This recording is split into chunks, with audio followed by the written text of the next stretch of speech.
Okay, hi there guys. This video is about Preparation 101. Essentially, some of the things that we've seen over the years, the mistakes that people make, and the confusion of the display villages and the promotions. And I guess the idea behind this video is to help you better navigate that. So we're revealing I guess basically we're trying to reveal to you the things that you should do rather than the things that most people do as you start the process of trying to find the right home builder.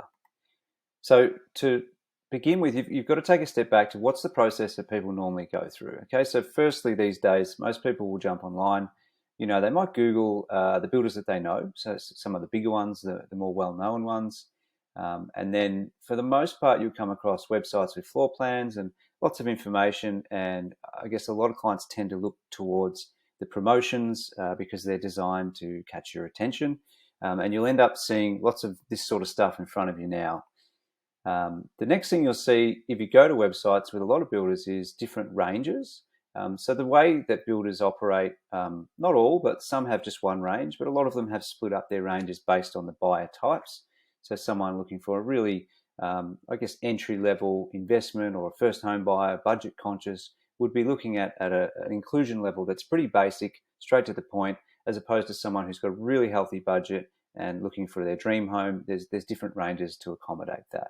So as you go through the websites and you go through the promos, you go through the ranges, essentially what we find is most people end up doing this. They end up pretty confused. And that's, I guess, the trigger for the next step. And some people do this in different order, but most people will want to go through the display homes and try and work out, okay, well, we've seen a little bit on the websites, we're understanding a little bit here. Let's go and have a look what's available out there. So when you go to display homes, and these things are beautiful, you will see stuff like this, some amazing, I guess, designs and layouts of kitchens and not different floor plans, of course, but different design elements that you can start noting, the ones that you do like and the ones that you don't. Another example here. I guess for us, here's the lesson, is that most people walk in to buying a new home, whether that's display villages, websites, and confusion around promotions, with a level of perception was up here. Okay, that level of perception is provided by our industry to you through all the confusion that you begin to see. But what actually happens is gradually over time, you will turn perception into reality. Okay, so you have to learn how to do that and better understand the process that it takes to go from understanding when you walk through a display home, well, what is it that's actually included, versus walking through a display home, for the first time, and you're like, wow, this is amazing. Okay, so there's different goals there. So what I'd like to identify and acknowledge is that most people want to see aspirational display homes. They are designed to attract your attention and to give you the wow factor, and this is what people want to see.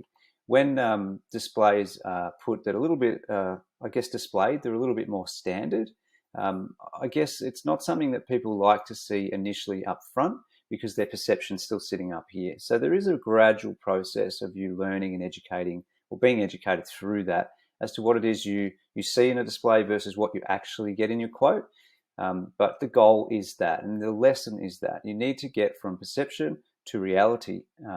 And here's a little table to show you whether it's per week. Hopefully you can see the cursor, per week or month. A lot of people will start in perception. They'll take quite a while to move down to reality. And the way that'll happen is they'll go through more display villages, more display homes. They'll speak to more sales consultants, and they'll start learning little bits and pieces about what is included, what is not included, etc. The longer that takes, to be honest, probably the worse off you are, because you're just exposing yourself to more and more and more confusion.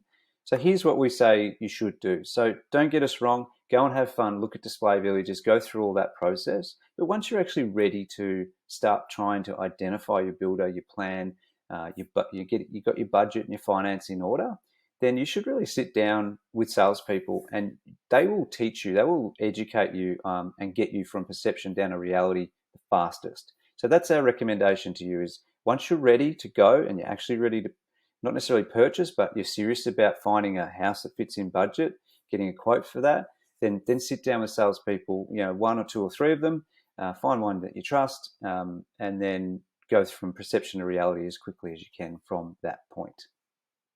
A little handy tip: when you go to a display home, one of the worst questions you can do is ask the consultant or the associate at the front desk, how much is it as displayed? Instead, a little tip for you is, when people build this home, how much do they normally spend? That's a better question to ask. We'll see you in the next video.